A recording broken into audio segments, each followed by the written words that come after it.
अस्सलाम वालेकुम एवरीवन।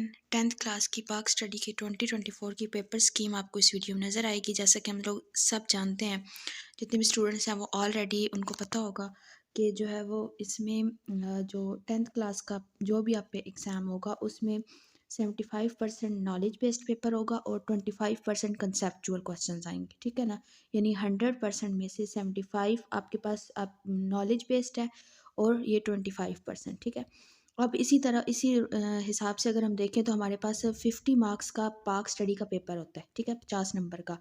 उसमें जो 10 नंबर के ऑब्जेक्टिव क्वेश्चंस होते हैं, ठीक है, ऑब्जेक्टिव में हमारे पास वो हमें 15 मिनट देते हैं उन 10 MCQs के लिए। ठीक है, 15 मिनट में हमने उनको उसको सॉल्व करना होता है, उस पोर्शन को, ऑब्जेक्टिव पार्ट को।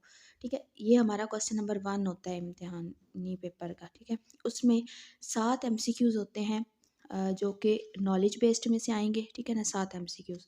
और इसी तरह जो है वो 3 MCQs कंसेप्चुअल बेस्ड क्वेश्चन होंगे। ठीक है, 7 MCQs वगैरह। अच्छा, इनमें ओवरऑल टोटल देखें तो हमारे पास जो 10 MCQs हैं उसमें जो इस साल की स्कीम है उसके मुताबिक चैप्टर नंबर 5 से 2 क्वेश्चन आएंगे MCQs के। ठीक है, चैप्टर नंबर 6 से 3 क्वेश्चन आएंगे MCQs के।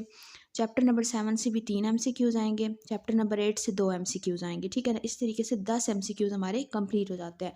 और ये बात याद रहे कि पूरे 10 MCQs में से कोई से 7 MCQs नॉलेज बेस्ड होंगे, कोई से 3 कंसेप्चुअल होंगे। ठीक है, अब ये हमारे पास 10 नंबर का। बाकी जो पेपर होता है सब्जेक्टिव वो 40 मार्क्स का होता है, 40 नंबरों का। ठीक है ना, उसके लिए हमें 1 घंटा 45 मिनट दिए जाते हैं। ठीक है, यानी ओवरऑल पाक स्टडी के पेपर में 2 घंटे होते हैं, इसमें 15 मिनट हमारे पास ऑब्जेक्टिव के लिए, 1 घंटा 45 मिनट हमारे पास सब्जेक्टिव के लिए।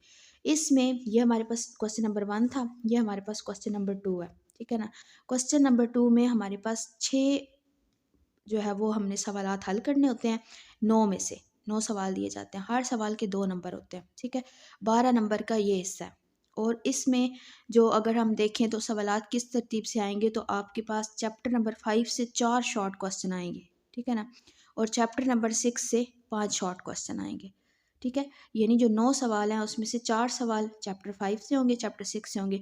अच्छा, अब यहाँ पे मुराद, क्योंकि हमारे पास 9 10th की जो पाक स्टडी की बुक होती है, 9th में 4 चैप्टर पढ़े जाते हैं और उसके अगले जो यानी 10th का जो पहला चैप्टर होता है ना उसे चैप्टर नंबर 5 कहते हैं, दूसरे चैप्टर को चैप्टर नंबर 6 कहते हैं। ये सारे स्टूडेंट्स को पता होगा। अच्छा, उसके बाद फिर अगर हम आए नेक्स्ट क्वेश्चन पे तो क्वेश्चन नंबर 3 फिर से ऐसा होगा कि 9 में से आपने 6 सवालों के जवाब देने होंगे। ठीक है, हर सवाल की इसी तरह 2 नंबर होंगे।